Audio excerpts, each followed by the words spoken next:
The storm hasn't stopped, but tonight it feels thinner, like it's trying to run out of itself.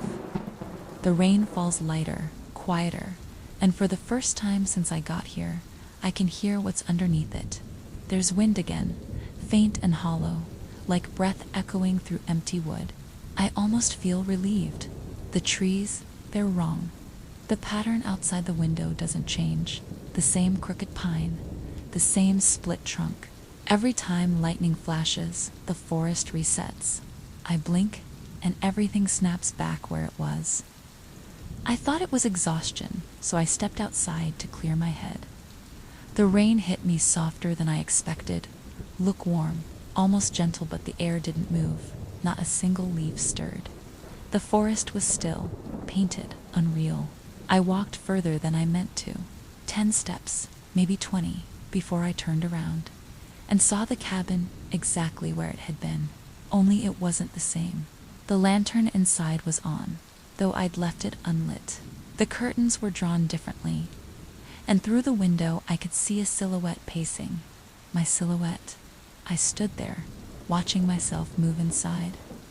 The reflection matched me perfectly until I lifted my hand. Then, a moment later, the other me did it back, but slower, like I was watching a recording of myself from seconds ago. The rain grew louder then, coming from every direction, though the drops still barely touched the ground. I stepped closer to the window and saw my face in the glass, lit by the lantern inside the cabin. But behind me, in the reflection, something shifted. A figure standing too close. Not tall, not monstrous. I spun around, and nothing was there. The forest stretched endlessly in every direction.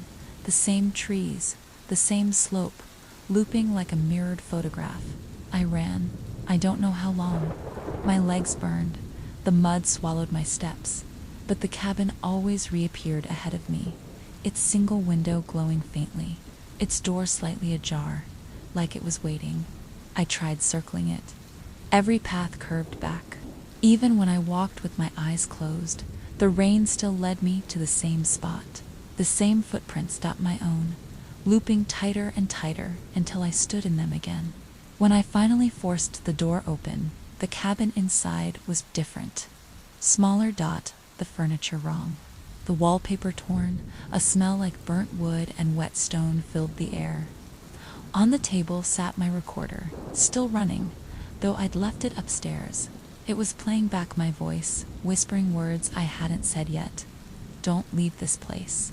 Then it crackled, skipped, and continued. You never did. I turned it off, but the whisper kept going, now coming from beneath the floor. I lifted one of the loose boards and found mud fresh, thick, like something had just clawed through, and under it, faint, flickering.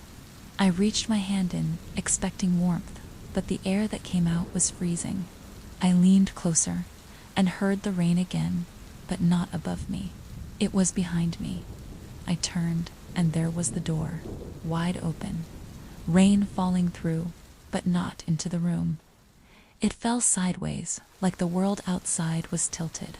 Beyond it, another cabin waited, same window, same door, same me standing in the frame, staring back.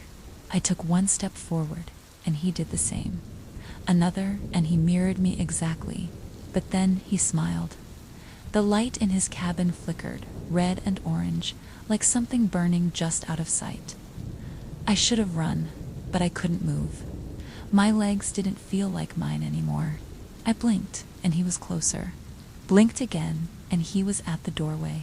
The recorder started hissing, looping the same words over and over. You made it out. I reached for the doorknob. My reflection did too. The storm outside split with thunder, so sharp it felt like the sky tearing apart. The moment I opened the door, everything went silent. No rain, no wind, no sound at all.